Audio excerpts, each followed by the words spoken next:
I'm guessing you're here because you want to know whether to buy the DDJ-REV1 or the DDJ-FLX4. Well, in this video, we're going to help you make better purchasing decisions. I'm going to share the differences and things that you need to think about before purchasing one of these two controllers.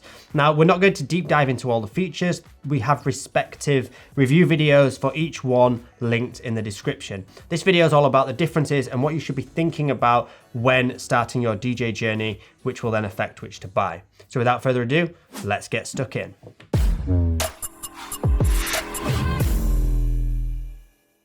Both DJ controllers are great starting points for new DJs, as they don't break the bank but are packed full of features, allowing you to mix and start to get creative with music if you choose to.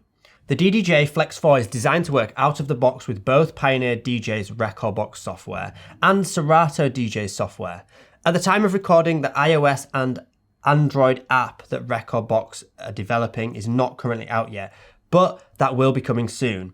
Virtual DJ support will also be coming soon. Therefore, the DDJ-FLX4 is flexible in its connectivity. With Bluetooth and wired options across laptops and mobiles, this makes it a great option for beginner DJs who maybe are stuck with a certain device. It also features unique mixing tools such as Smart Fader and Smart Filter, which automate some of the mixing processes and make it much easier to mix between genres or apply multiple effects simultaneously. Even though these are not to be relied on, they're a great addition to this entry-level controller. The other most prominent standout feature for me is that it works with Rekordbox and doesn't need any additional paid upgrades in the Rekordbox software. The Rekordbox ecosystem is robust, and any music you prepare in the software can then easily be exported to a USB drive and plugged into Pioneer's CDJs, found in most DJ booths worldwide. Therefore, if your end goal is to be rocking clubs and festivals around the world, then the FLX4 is definitely the place to start. So why compare it against the REV1? Well, if you're inspired by DJs like Jazzy Jeff, SK83, DJ Craze, or any other battle DJ for that fact, then it's time to consider the DDJ-REV1 as your starting point.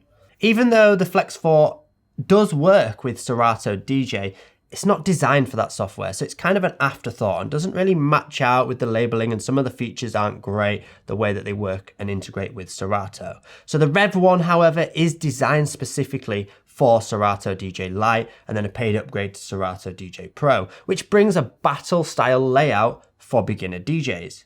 So what is a battle style layout? Traditionally, DJs using turntables for scratching and quick mixing would rotate them 90 degrees. This was to get the tone arm and the needle out of the way of their scratching position, but that in turn put the pitch adjust above the platter.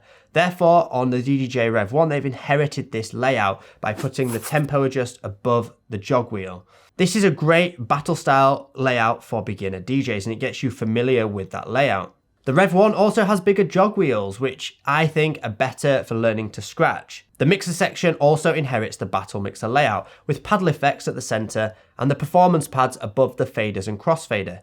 This changes the way you perform with music. It brings all the performance features into the mixer and allows for more creative mashup mixing and transitions. You can also mix up to 4 decks at once on the DDJ-REV1, if you so choose to. However, it can get quite confusing because you have to basically layer 2 decks into one channel, and it is a bit tricky to kind of get your head around. The REV1 is more limiting in its connectivity, and if you get Serato DJ Pro unlocking even more features, it's worth noting that is a paid upgrade.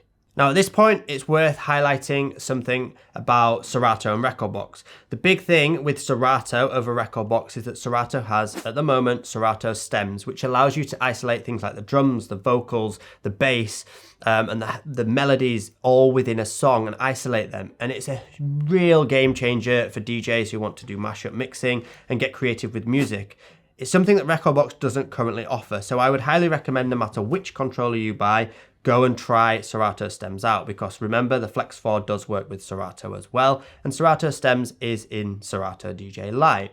So definitely go check that out. If at this point you're unsure which one is right for you, then go for the DDJ-FLX4 because you can try it with so many different softwares and it works with mobile soon, and with a laptop you've got all those options for connectivity. However, if you're set on the fact that, I'm inspired by the battle DJs, I want to eventually upgrade to some turntables and learn to scratch, then I would recommend going for the DDJ-REV1 because you'll build up that muscle memory of the placement of the performance pads and the tempo control and all of those other things that you get familiar with as a battle DJ.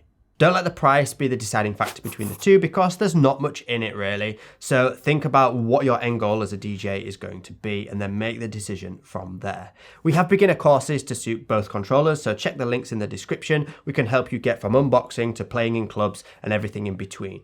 Thanks for watching, and let us know in the comments if you own either of these controllers. It helps out the community, any comments you have, so that they can go and read about your experience. Thanks, I'll see you again soon.